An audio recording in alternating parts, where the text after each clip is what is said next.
Rencontre avec Nathalie Lefebvre. En tête-à-tête avec les thérapeutes.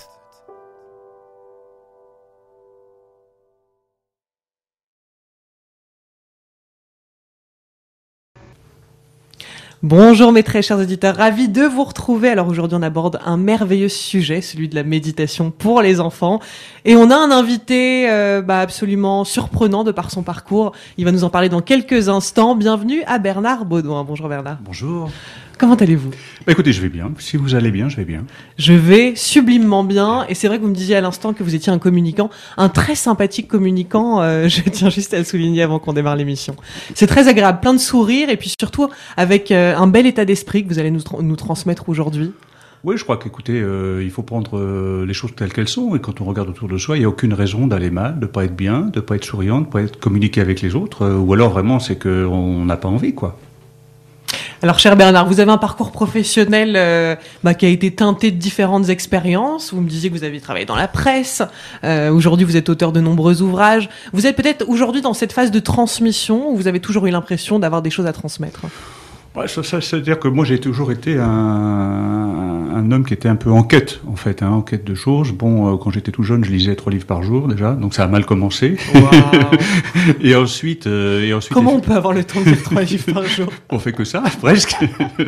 Et puis ensuite, effectivement, je suis passé par une période artistique, et puis après, je suis passé vraiment dans la communication, effectivement, qui était la communication professionnelle, en fait, à destination des entreprises, au niveau international, des choses comme ça. Je suis devenu rédacteur en chef de plusieurs magazines. Et puis, à un moment donné, bon, il y a un peu plus de 20 ans, j'ai tout arrêté pour faire que des livres. Parce que je pense qu'à un moment donné, il faut se centrer et arrêter de se disperser.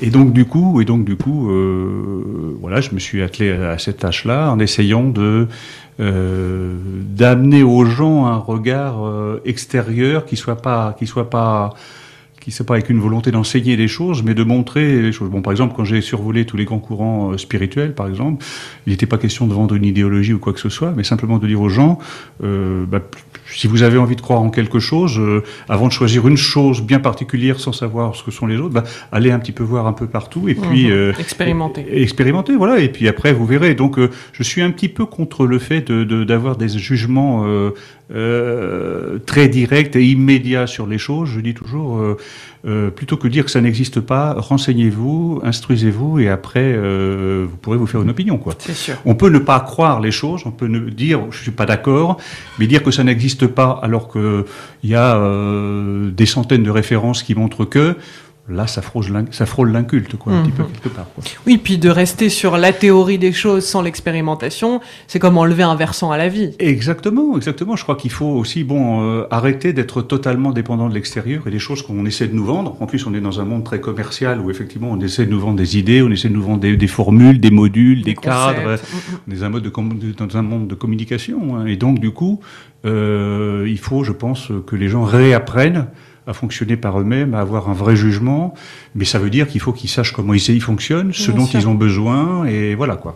En fait, il n'y a pas une norme, il y a peut-être 7 milliards de normes. Oui, tout à fait. Je crois que les individus, il faut que chacun retrouve son identité propre, et peut-être qu'il y a des gens qui ne correspondent à aucun moule, et que à partir de là, il faut qu'ils définissent. Et quand vous regardez bien tous les gens qui ont fait avancer notre civilisation comme les civilisations précédentes, c'est toujours des gens qui ont cherché, qui étaient en quête, qui se sont posés des questions sur des choses et qui sont pas forcément entrés dans les cadres qui existaient déjà.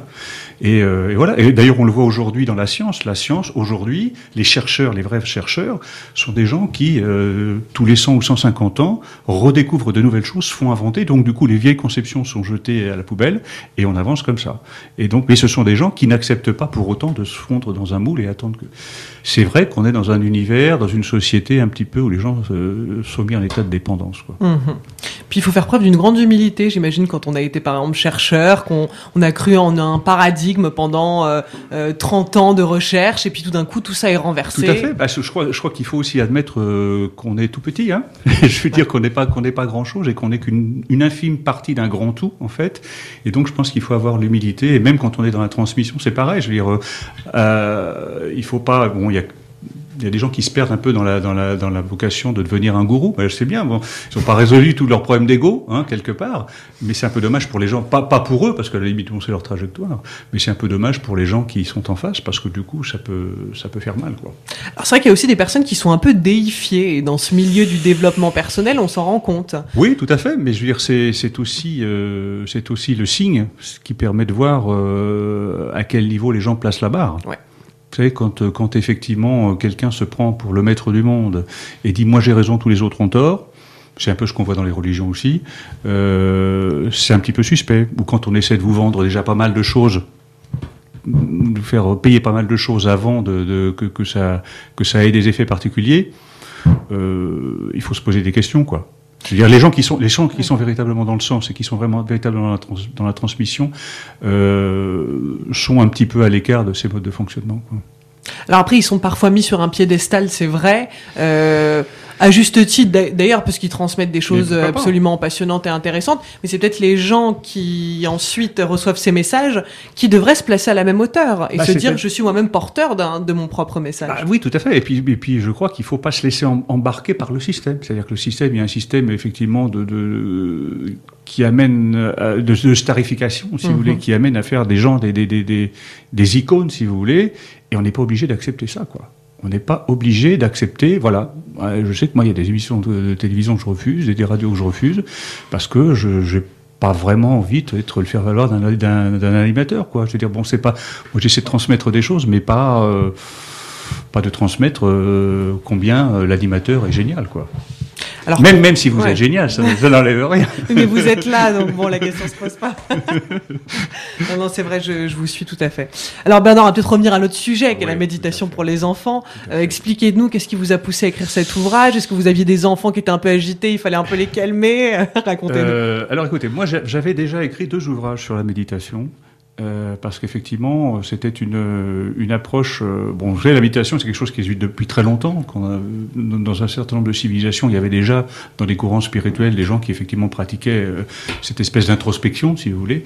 Et donc, du coup, je me suis intéressé à ça pour les adultes, hein, en général, et parce qu'effectivement, c'est un phénomène qui est intéressant dans la mesure où il permet d'arrêter un peu le rythme qui nous emporte dans la vie de tous les jours et de se recentrer véritablement sur ce que l'on est.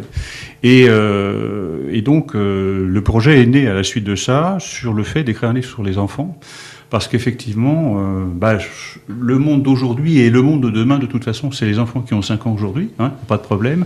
Donc, on a tendance un peu à les oublier. On les a oubliés longtemps. Vous savez, il n'y a pas tellement longtemps que, par exemple, en milieu médical, on a reconnu que les enfants souffraient. Avant, on n'avait pas la conception que les enfants, par exemple en milieu chirurgical, qu'il y avait une vraie souffrance chez les enfants. On leur donnait rien contre la souffrance, contre la douleur. Je veux dire donc, et ça date de quelques décennies seulement. Je veux dire donc, on a beaucoup appris. Alors c'est vrai qu'il y a beaucoup il y a beaucoup de recherches maintenant qui ont été faites là-dessus. Bon, la méditation, par exemple, les bienfaits de la méditation.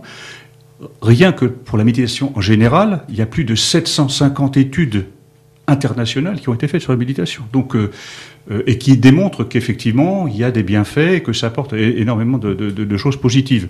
Donc dire que ça n'existe pas, c'est un petit peu décaler le problème, si vous voulez. Donc pourquoi les enfants ? Parce que les enfants, on sait très bien que le développement de l'individu, et ce qu'il sera plus tard, ça prend forme véritablement et ça s'ancre dans sa trajectoire quand il est tout petit, quand il est très jeune. C'est dans les toutes premières années qu'il y a les fondements de ce que sera sa personnalité, si vous voulez. Et donc la difficulté... Sans que ce soit une fatalité. Oui, sans que ce soit une fatalité, bien évidemment. Je veux dire, donc ça veut dire quoi ? Ça veut dire que, alors il y a des critères qui seront incontournables, qui sont les critères effectivement de la transmission généalogique, par exemple, qui seront la transmission effectivement de ce qui vient des parents, de la culture, de la famille, de toutes ces choses. Mais néanmoins, au niveau de la société, il y a un impact dès que les enfants sont très très jeunes, en fait. Et où c'est intéressant avec la méditation, c'est qu'effectivement, on va voir ça, ça permet effectivement de protéger les enfants, parce que sinon, ils sont très très jeunes, emportés dans les mêmes rythmes dans lesquels on est emportés nous. C'est-à-dire que tous les adultes aujourd'hui, dans notre monde aujourd'hui en 2015, voient très bien que les choses vont très vite. On est dans un univers de communication, de consommation, on est habitué à faire plusieurs choses en même temps, donc tout ça se bouscule. Moi j'ai l'habitude de dire qu'on est des mutants, c'est-à-dire qu'on doit s'habituer en permanence à des nouvelles choses. Regardez la masse d'informations que l'on reçoit dans une journée, quoi. Aussi bien par nos proches, par les médias, par les informations, par ce qu'on fait dans notre vie professionnelle, dans notre vie affective. Et donc on arrive tant bien que mal à faire le tri. Tout le monde n'y arrive pas. On arrive tant bien que mal à faire le tri. Quelquefois, c'est l'histoire du fameux burn-out. Je veux dire, où effectivement, à un moment donné, les gens peuvent plus, quoi. Ils peuvent plus. Et donc, soit ils craquent émotionnellement et intellectuellement et physiquement, soit ils deviennent malades, ils développent des maladies et ainsi de suite. Donc, on sait comment ça se passe au niveau des adultes. Et là, c'est quand les gens ont complètement oublié de se tourner un moment vers eux-mêmes. Parce que quand on arrive à un stade de burn-out, c'est vraiment qu'on n'a absolument pas été conscient des ressentis du corps, d'une fatigue extrême. C'est-à-dire qu'on s'est laissé emporter, par un système. On a permis que le système nous grignote un petit peu notre individualité, si vous voulez. Ouais. Et au lieu de protéger des parties de soi-même qui soient inattaquables par le système et qui permettent qu'ils soient des choses dans lesquelles on puisse se ressourcer, de maintenir un équilibre. Oui, parce qu'on a tous un fond vital d'énergie, si vous voulez, qui normalement devrait être inattaquable. Et donc à partir du moment où et petit à petit, donc les gens, à force de ne pas réagir, à force de subir, d'accepter de subir et toutes ces choses-là, de se laisser envahir par des idées, par des choses qui sont dont on leur dit qu'elles sont nécessaires, qu'elles sont évidentes, qu'elles sont bonnes pour eux, alors qu'en fait pas forcément. Et du coup, les gens se laissent complètement et après ils sont dépersonnalisés, si vous voulez, et à partir de là, ils savent plus où ils sont, quoi. Donc l'idée, c'est que à travers la méditation, on peut revenir à soi et on peut obtenir des messages précieux, que ce soit du corps, de l'esprit, voire de l'âme. Voilà, tout à fait. La méditation, si vous voulez, c'est ce qui est intéressant, c'est que la méditation, elle va vous permettre d'arrêter le rythme fou qui nous entraîne et de vous arrêter dans le présent. C'est-à-dire que, brusquement, vous êtes où ? C'est maintenant que ça se passe. Vous avez fait des choses avant, vous ferez des choses après, mais à un moment donné, on pose le sac, on fait une parenthèse dans ce qu'on est en train de faire, et on respire, et on existe au présent, et donc on ressent déjà tout ce qu'on perçoit au niveau du corps, mais même au niveau du mental et toutes ces choses-là, parce que aussi, on peut très bien aussi être allongé sur un canapé et avoir des multitudes de pensées qui viennent et toutes ces choses-là, et être embarqué dans des choses, d'aller de l'une à l'autre et tout ça, on n'en sort pas. Et c'est pareil, ça chauffe un petit peu, si vous voulez. Et donc, du coup, la méditation, elle permet de marquer un temps, pour savoir exactement où on est, dans quel état on est, et ce que l'on fait, et faire une chose à la fois. Alors, pour les gens qui sont des initiés ou des habitués, la méditation, elle pourra prendre un certain temps, éventuellement. Je veux dire, il y a des gens qui font de la méditation une fois par jour, plusieurs fois par jour, ou une fois par semaine, si vous voulez, ou une fois par mois, une fois par an, je sais pas. Et puis, il y a des gens qui vont essayer de transmettre ça aussi à d'autres individus. Je veux dire, il y a par exemple dans certaines traditions religieuses où on fait beaucoup de méditation, et puis il y a aussi maintenant la méditation pour les enfants, parce qu'on s'est rendu compte qu'effectivement ça avait un pouvoir régulateur par rapport aux enfants qui est fabuleux, quoi. Alors, les enfants, en effet, et d'ailleurs, je pense que pour eux, on a l'idée que les enfants sont très dispersés, mais au contraire, je pense qu'ils ont, et vous allez peut-être confirmer ça, une capacité encore plus grande que la nôtre à rentrer en eux-mêmes. Oui, tout à fait, parce que, regardez un enfant. On parle des enfants qui ont 5-6 ans. Il faut savoir qu'un enfant, il va passer par différents stades au moment de son évolution, c'est-à-dire que les tout premiers temps, l'enfant, il est au calme, dans le ventre de sa mère, c'est génial. C'est le moment le plus intéressant. On joue les dauphins et tout. C'est super. Et puis il va naître. Et là, pendant quelques temps, il va être dans une période un peu privilégiée aussi, à savoir qu'il va être soit avec sa maman, ce qui est génial, soit avec une nourrice. Il n'est pas encore dans l'école, tout ça. Et puis à un moment donné, après, on entre dans une autre phase où là, il va rentrer à la maternelle. Là, il est livré à lui-même. Et là, à la maternelle, brusquement, il va commencer à, sans encore comprendre, sans encore intellectualiser, bien évidemment, à recevoir plein de choses, plein d'informations, avec des choses qu'il faut faire, qu'il faut pas faire, qu'il faut apprendre à faire, Pas uniquement recevoir comme il le faisait avant, parce qu'il recevait plein de choses, tout ce qu'on lui donnait, mais aussi faire des choses.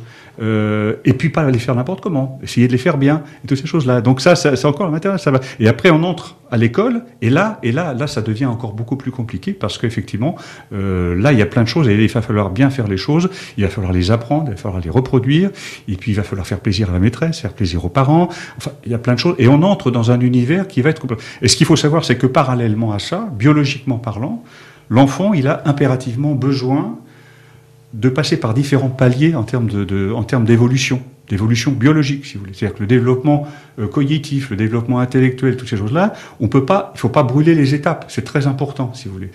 Et on se rend compte aujourd'hui que quand un gamin de 5 ans, il est déjà habitué à se servir du téléphone de sa mère, il a déjà une tablette, et que déjà, avant d'aller à l'école ou en revenant de l'école, il y a la télévision en continu, on commence à voir qu'il y a des soucis quelque part en termes de comportement. Je veux dire, donc on sait très bien que, et maintenant on peut démontrer que effectivement la méditation, elle permet de pacifier tout ça, effectivement de réguler tout ça pour que ça soit le mieux possible. Est-ce qu'en agissant comme ça, finalement, on réduit les capacités de nos enfants en leur mettant sans cesse des informations devant les yeux, dès qu'ils sont à la maison, en leur mettant les dessins animés? Le problème, si vous voulez, c'est que les parents, comme ils sont pas formés la plupart du temps, ils pensent bien faire, si vous voulez. Encore que, souvent, il y a quand même pas mal de cas où on met les enfants devant la télé pour être tranquille, pour faire ce qu'on a à faire, et toutes ces choses-là. Je veux dire, soyons clairs, moi je n'ai jamais accusé personne, mais la réalité, elle est là aussi quelque part.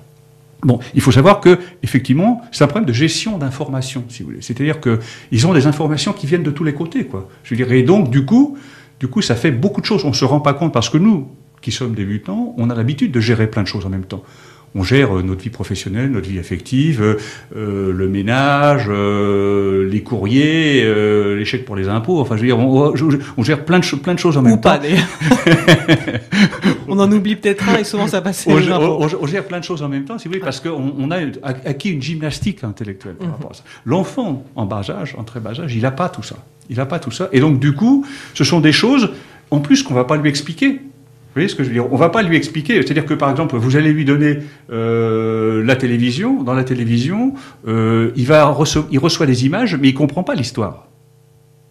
Donc, il y a plein de choses qui sont... et en plus, il a un esprit tout neuf. Alors, pour rejoindre ce que vous disiez tout à l'heure, l'enfant, avec les capacités qu'il a, il a effectivement les capacités. Quand vous regardez un enfant très jeune qui voit, dans l'endroit où il est, une fourmi qui passe, l'enfant, il est focalisé là-dessus. Il est immobile, il est arrêté. Vous savez, c'est comme un chat qui regarde un oiseau, et il est focalisé là-dessus. Et il est en pleine méditation. C'est-à-dire qu'il est dans l'instant, c'est pas avant, c'est pas après. Il est et il regarde, et toute son attention, toute son énergie est sur ça. Et bien, quand il fait ça, il fait de la méditation, déjà. Vous voyez ce que je veux dire? Et la méditation, c'est ça. C'est le fait de dire, à un moment donné, on arrête tout, on prend son temps, et on déconnecte tous les branchements, toutes les nécessités, tous les interdits, toutes ces choses, pour être simplement dans l'instant présent et te dire, c'est maintenant, voilà, le reste, ça peut attendre, le reste, il n'y a pas d'impératif, il n'y a aucun impératif. Tous les impératifs sont secondaires quelque part, dans l'absolu. Et ce qui est intéressant, c'est qu'après, quand on arrive à expliquer ça et à former les enfants à ça, et les parents aussi, et les instituteurs aussi, et ben ça c'est reproductible n'importe quand, et ça, en plus ça va servir toute la vie. Ça va servir toute la vie à n'importe quel moment, et ça va avoir des effets très très positifs par rapport au stress, par rapport à toutes ces choses-là, quoi.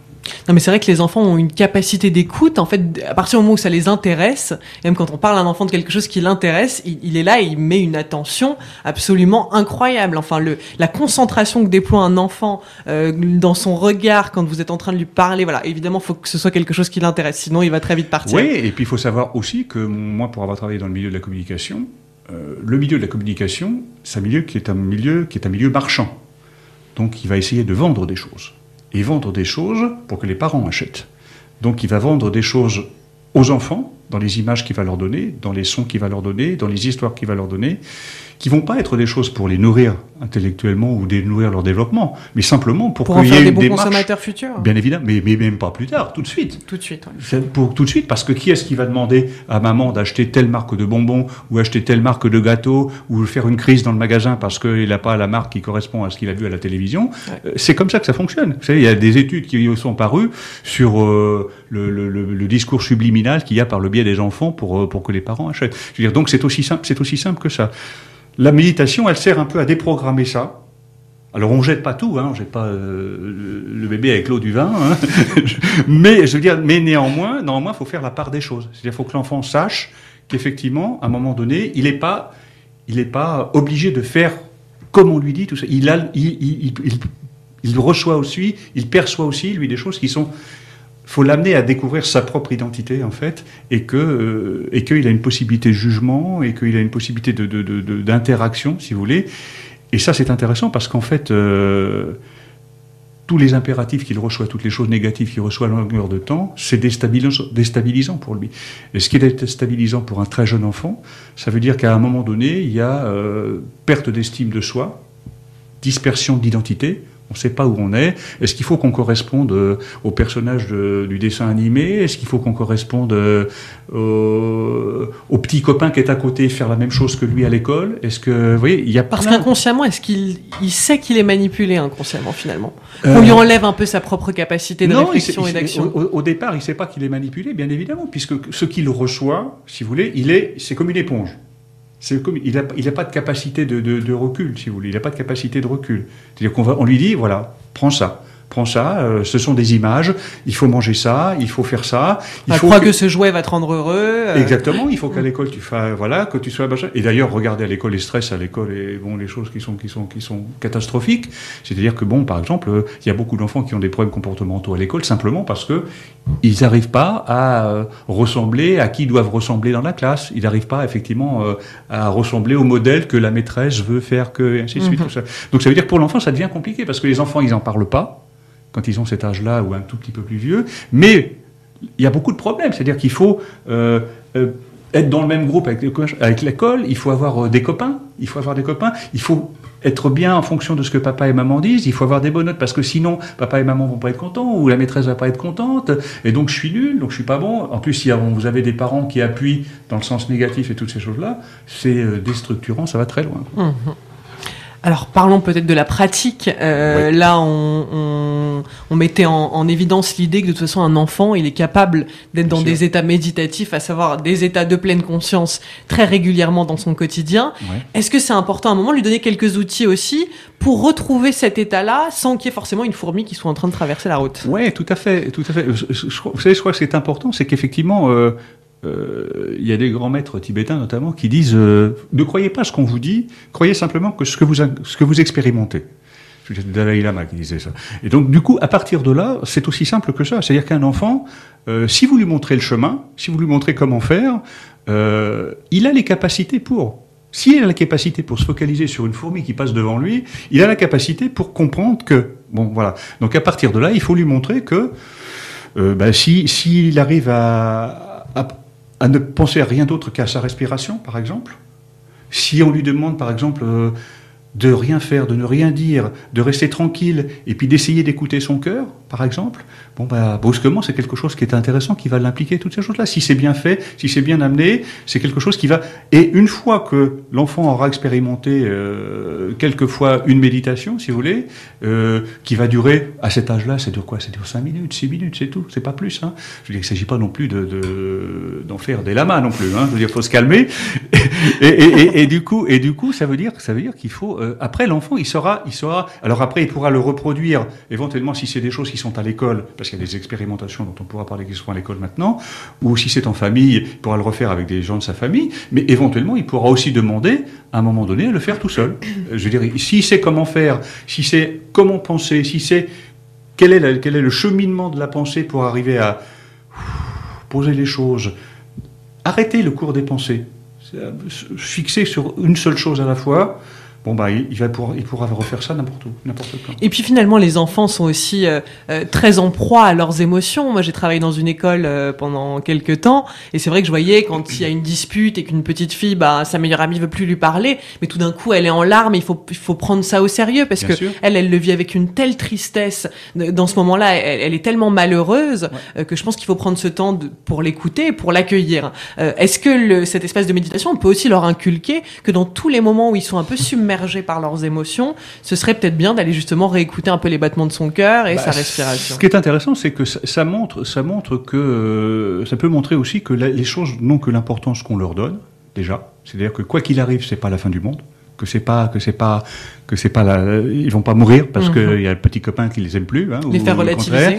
La notion d'impermanence aussi, c'est-à-dire que de toute façon, de la même manière que les pensées passent en permanence, et ben tout ce qui passe.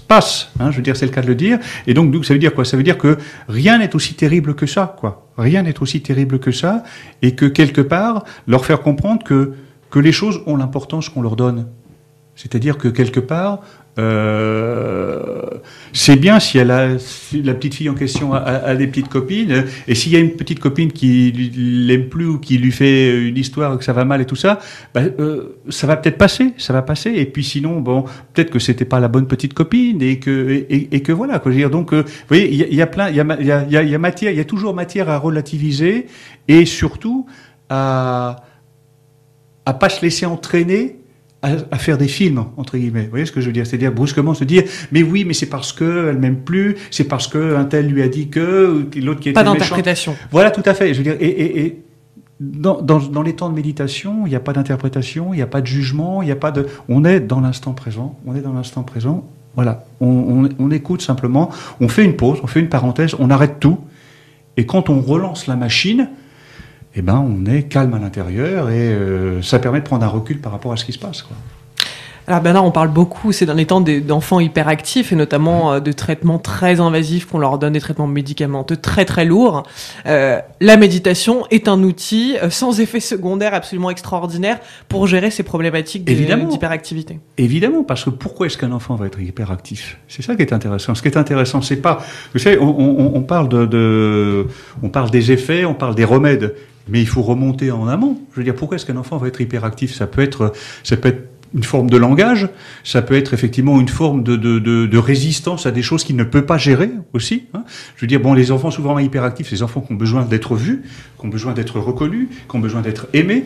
S'ils ont un problème de gestion d'énergie, on peut leur faire des choses qui vont permettre d'évacuer leur énergie plutôt que d'aller frapper les petits copains ou d'aller mettre le désordre dans la classe. Donc c'est toujours, vous savez, le corps, c'est toujours un langage. Chez les enfants, les très jeunes enfants notamment, ils n'ont pas le langage, ils n'ont pas l'intellect pour formuler les choses. Donc c'est par le corps que ça passe. Alors vous allez avoir soit ceux qui vont être apathiques, c'est-à-dire qui vont se renfermer, qui vont pas bouger, qui vont vivre leur mal-être comme ça.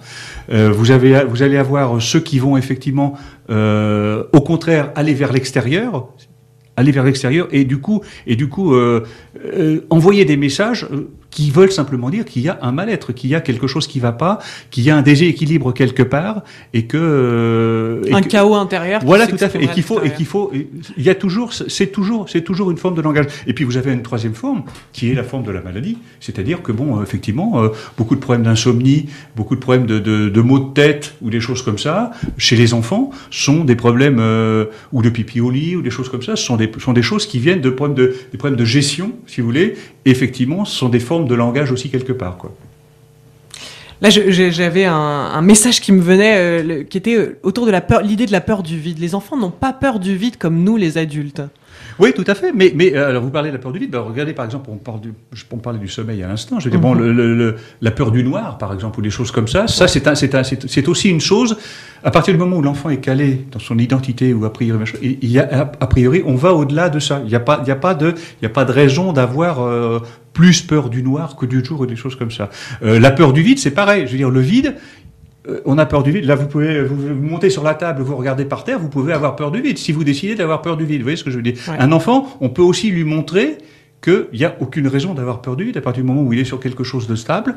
Voilà. Mais la peur du vide, ça veut dire quoi? C'est la peur de l'inconnu.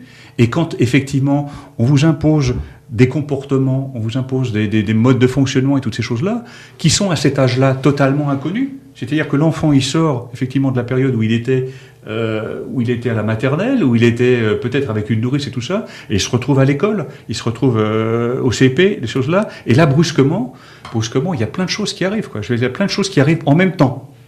Mais on retrouve ça un peu quand ils sont plus grands, quand ils passent par exemple du collège au lycée, c'est pareil, on retrouve ça. Et puis après, quand effectivement ils sortent de la puberté et qu'ils rentrent dans quelque chose d'encore différent, où là, on est...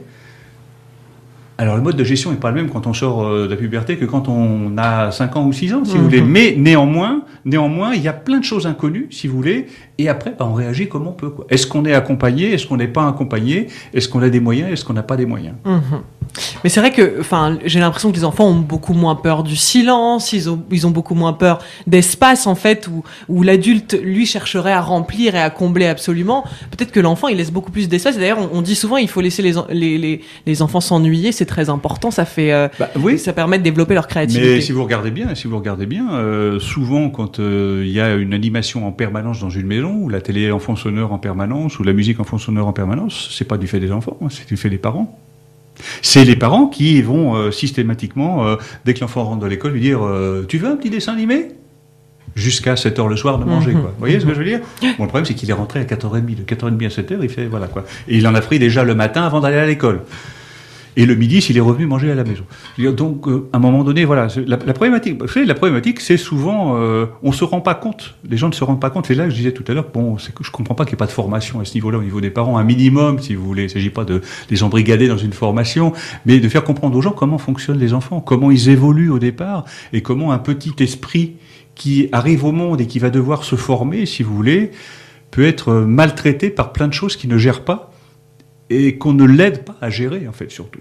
Et c'est ça la difficulté. Et l'avantage de la méditation, c'est qu'elle permet de poser les choses et de dire, effectivement, respire, prends ton temps, arrête tout, c'est pas important, t'écoutes ton cœur, tu l'entends pas, c'est pas grave, ça sera la prochaine fois, il n'y a pas de souci, il n'y a pas de machin, mais prends ton temps. Et vous regardez, et quand vous faites ça, vous voyez que les enfants, très, très, très naturellement, la fois d'après, ils viennent s'asseoir en lotus, ou ils s'allongent sur leur lit, tranquille, et ils aiment bien, ils prennent ça comme un jeu et tout ça, et néanmoins, ça rentre quelque part, et effectivement, ça fait son petit chemin, si vous voulez, sur le fait, parce qu'ils sentent très bien que ça arrête la machine, quoi. Ouais. Cette espèce de machine infernale qui amène des trucs de tous les côtés et qui fait que totalité. Regardez, un adulte, il a déjà plein d'impératifs sur comment il doit être habillé en fonction de son milieu, les gens qu'il rencontre, ce qu'il faut faire, ce qu'il ne faut pas faire, tout ça. On a une multitude de choses comme ça dans notre vie de tous les jours, en fait. Et les enfants, imaginez pour les enfants qui en plus n'ont pas de repères et pas de références. Donc on ne se rend pas compte combien c'est...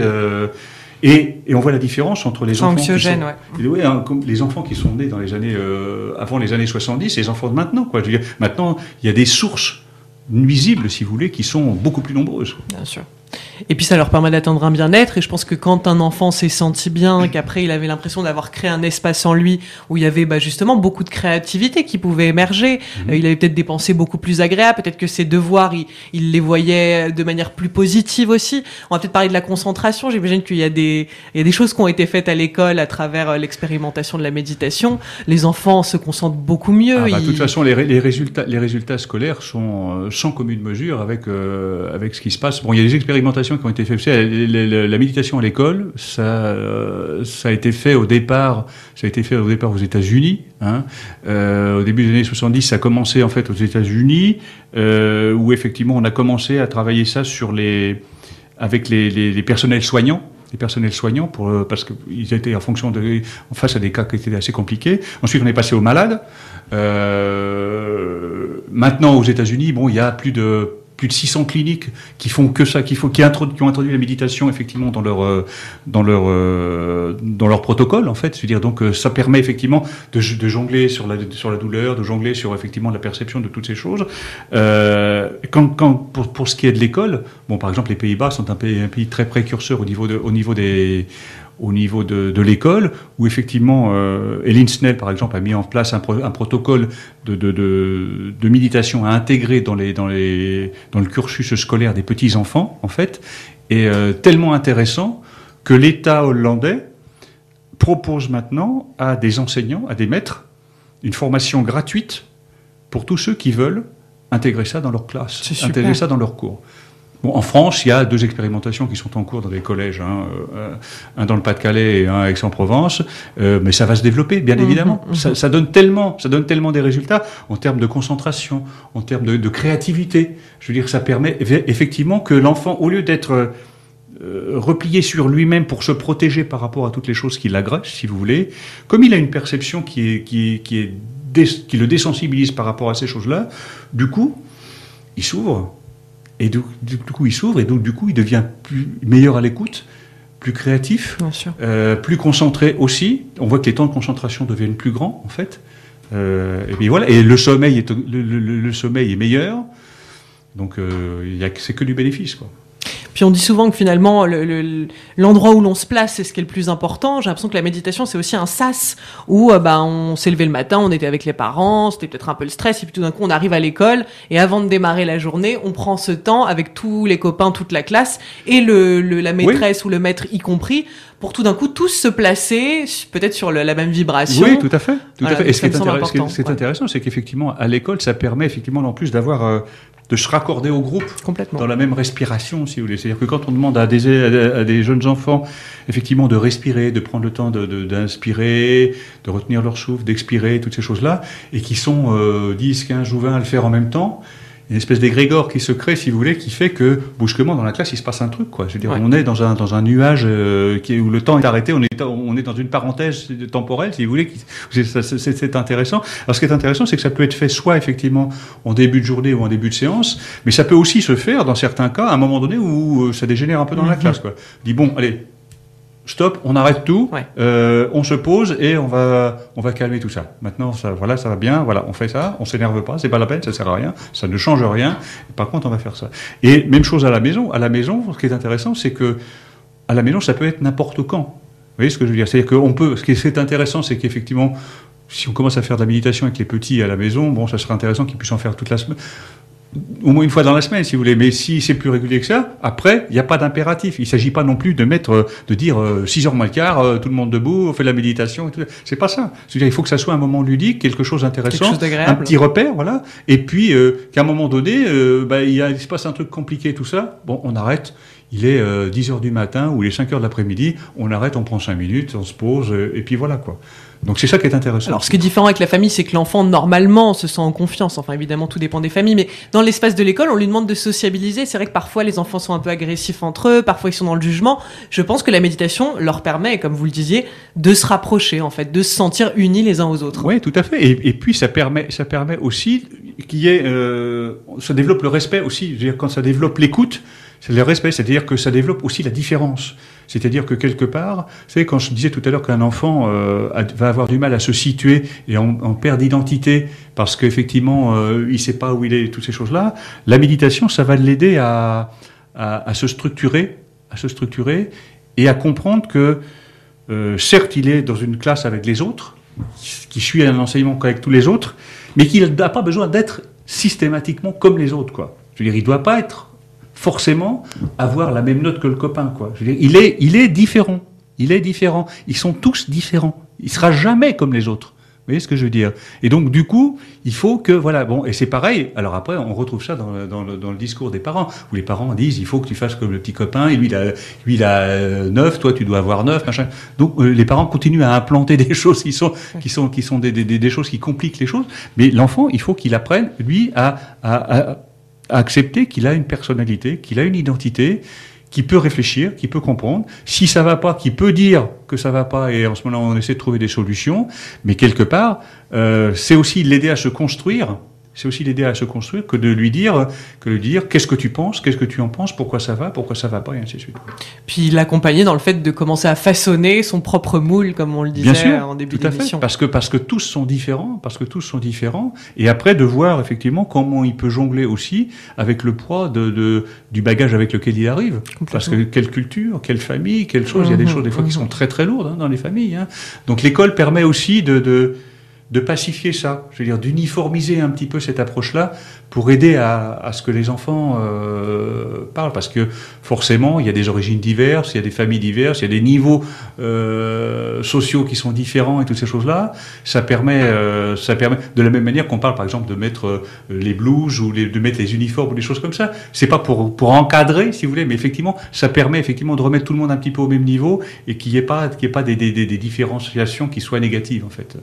Et puis en même temps, peut-être que lui faire réaliser qu'il est précieux parce qu'il est unique, je pense que c'est un très beau message à inculquer. Tout à fait. Et même sans forcément passer par l'uniforme à l'école, ce qui n'est pas peut-être une mauvaise idée en soi, bon ça se discute, mais voilà. C'est la forme, on peut revoir la forme, mais sur le sûr. principe, c'est intéressant, si vous voulez. Hein. Donc voilà. Maintenant, après, ce qui est intéressant aussi, c'est d'amener l'enfant à éclore véritablement, quoi. Je veux dire, à être une personne qui va à terme pouvoir se prendre en charge, pour pouvoir être autonome et pas toujours être dépendant du système, si vous voulez, dépendant de ce que pensent les autres, de ce qu'il faut faire, de ce que, vous voyez ce que je veux dire. Bon, c'est quelque chose de très important parce que quand l'enfant va devenir adolescent et après quand il va devenir adulte, ce qui aura été ensemencé très tôt, ça va rester. Je veux dire, c'est des bases. Je veux dire, il faut pas oublier que avant 6-7 ans, c'est des bases fondamentales et après, si on veut changer ça, il faudra faire de la déprogrammation, reprogrammation, ça devient compliqué après, quoi. Oh, ce sera une petite vingtaine d'années de travail perso. Ouais. Alors en tout cas, à partir du plus jeune âge, on peut évidemment commencer à méditer et méditer avec son enfant. Je pense que c'est l'idéal. Alors si vous êtes maître ou maîtresse d'école et que vous souhaitez instaurer ça, je pense qu'aujourd'hui, même si l'éducation nationale ne prend pas ça en compte dans son programme, je pense que chaque maître ou maîtresse doit être libre d'organiser ça au sein de son Oui, tout à fait. classe. Après, ils peuvent intégrer. Bon, après, c'est effectivement, faut que le maître d'école ou la maîtresse s'intéresse à la chose, soit suffisamment ouverte. Des expériences, il y en a. Vous savez, tout le monde a Internet. On peut aller jeter un œil sur les expériences qui sont faites. Il n'y a pas de souci. C'est pas très compliqué. Moi, je donne quelques exemples dans mon livre sur effectivement des pratiques qui sont vraiment très très simples. Je dirais que n'importe qui peut reproduire. Je dirais aussi bien à l'école qu'à la maison. C'est pas très très compliqué. Après, bon, il faut effectivement que les personnels ou que les gens de la famille soient impliqués dans l'importance que peut avoir la méditation, quoi. Bon, mais on s'entend tellement bien que je crois qu'on pourrait faire une émission infinie. Alors, cher Bernard, on va en garder un petit peu par la suite, parce que si vous êtes d'accord, moi je serais ravie de vous retrouver sur cette antenne. Pas de problème. Donc, on va évidemment donner l'ouvrage, si les gens ont envie d'en savoir plus. Donc, ils peuvent trouver votre ouvrage, La méditation pour les enfants, collection ABC, c'est aux éditions Granchet, donc de Bernard Baudouin. Voilà, je regardais là en début de livre, il y a la liste de tous vos ouvrages, donc en effet, il y a de quoi faire. Oui, tout à fait. Je pense qu'on aura plein d'autres sujets à aborder ensemble. On peut aussi vous retrouver sur un site internet, Bernard. Est-ce que vous pourriez nous donner l'adresse ? Écoutez, c'est www.bernardbaudouin.com. Et une petite adresse mail si les auditeurs ont envie de réagir à cette émission. Oui, BE, les deux premières lettres de Baudouin, de Bernard, et Baudouin, BAUDOUIN, @aol.com. Super. Bon, c'était passionnant. Voilà, c'était vraiment un moment très très agréable de méditation, parce que c'est vrai que la radio est un exercice de méditation en quelque sorte. On est dans une bulle déjà, et puis bon, c'est aussi une manière d'arrêter un peu le temps. Les gens sont devant leur poste de radio en fait, et ils se focalisent effectivement dans l'écoute. C'est une forme effectivement de focalisation à un moment donné dans le présent. On arrête un peu ce qu'on fait, ou même si on fait quelque chose d'autre, mais bon, ça prend de plus en plus d'importance, et du coup, on espère que ça soit bénéfique, quoi. Bien sûr, et puis on se branche tous sur le même diapason, donc c'est très très agréable. Tout à fait. Un grand merci Bernard, on vous souhaite une très très belle journée, chers auditeurs, et moi je vous dis à très bientôt. Merci à vous.